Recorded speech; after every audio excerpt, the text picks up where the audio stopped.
folks, we're going to start our first project, and so as is fitting, this project is going to help me get to know you a little bit better, know your drawing style a little bit better, and the things that you like, the things that make you unique. So the learning target for this project is how can I communicate something about my personality through my artwork, because that is the function of art. How do you communicate to other people visually? Emotions, ideas, thoughts, those kinds of things are the things we as artists want to share with the people who view our work. The primary focus of this should be your name, and I will include all of this in your assignment. You can use a nickname or your last name, or you can use the name that you go by if you don't go by your first name. We're going to submit a Google Doc that has you numbering 1 through 10, and the first thing on the list is going to be your name or the nickname that you're going to use. Okay, and then you'll submit that. That will be one assignment. You need to put things on there that make you who you are. Okay, maybe you were born in Montana. Maybe you've traveled to Japan. Maybe you absolutely hate chocolate and everybody thinks you're crazy. Anything like that that's going to be interesting that you think you can incorporate. Ms. Gamble, what if I come up with 15 things? 15 is okay. Ms. Gamble, what if I can only think of 8? You need to think a little harder. Everybody has at least 10 things about themselves that make them unique and interesting. Okay, you're going to get a piece of scrap paper and you're going to start designing what it is that you want to do. And when you think you have a rough draft completed, you're going to take a picture and submit that to me so I can give you feedback on that as well. And then you're going to start on either the folder that I provided for you or just a piece of paper is okay as well.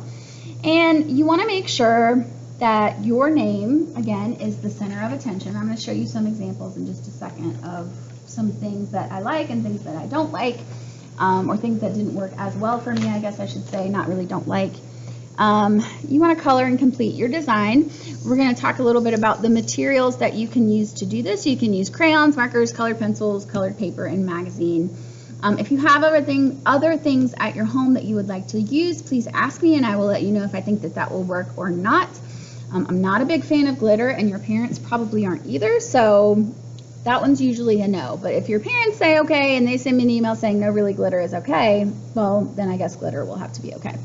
And when you turn in your work, we're going to take a picture and then you'll submit that onto Canvas for me so that I can actually give you a grade, because you will be getting a grade for this class, just like all your other classes, which is a little bit different from your elementary classes. So let's talk for a second about what is Ms. Gamble looking for. All right, let's start with these two, and then we'll work our way on down. All right, so again, remember the whole purpose of this is so that I can learn a little bit about you, and so that I, as the viewer, I am being communicated to by you as the artist. So this one is not terrible. It's okay. And the good thing about it is that the name is absolutely the central focus. The bad thing about this is it doesn't tell me anything about the person aside from the fact that they like color. Now, I like the fact that it was cut out of the name and they've used a bunch of different mediums. They've used colored paper, they've used black paper with crayon on top of it. So that was a good idea, but it doesn't really tell me anything about the person except that they like color and pattern. This one, again, the same kind of thing, and I know I said I don't like glitter. This is technically glitter glue.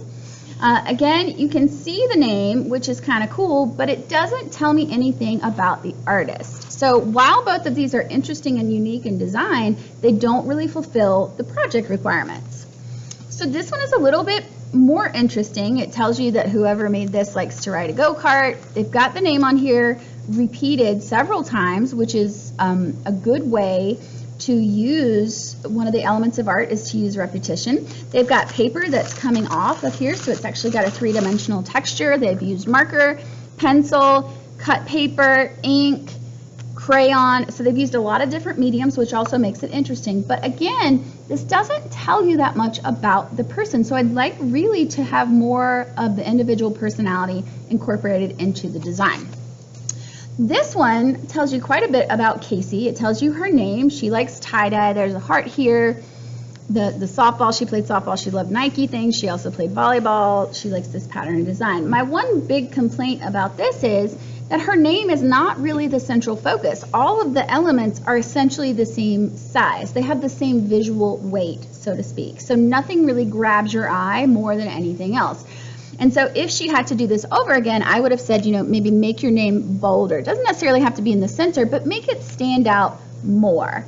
Maybe don't color everything in marker except for your name. That's another way to add emphasis to your work. Okay, the last one I want to show you, this one has actually taken up both sides of the folder. Used way more than 10 things, which is okay. This is an example that I made. The cut paper was put down first. It has lots of things in here. For example, I have blue eyes, so that's listed here. It's also got my name repeated multiple times.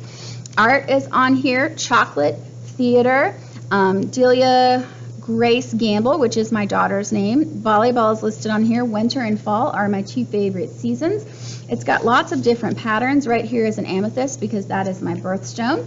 And so I've tried to incorporate up here with bubbles a lot of things about myself so that you as the viewer knows more about me as the artist. So one more time, let's remind ourselves that the main point of interest should be your name, however you decide to put it on there, whether it's repeated or drawn really big and has a lot of prominence, or it's done with marker and everything else is done with crayon or colored pencil. All of those things we want to add emphasis to our name because it is the primary focus.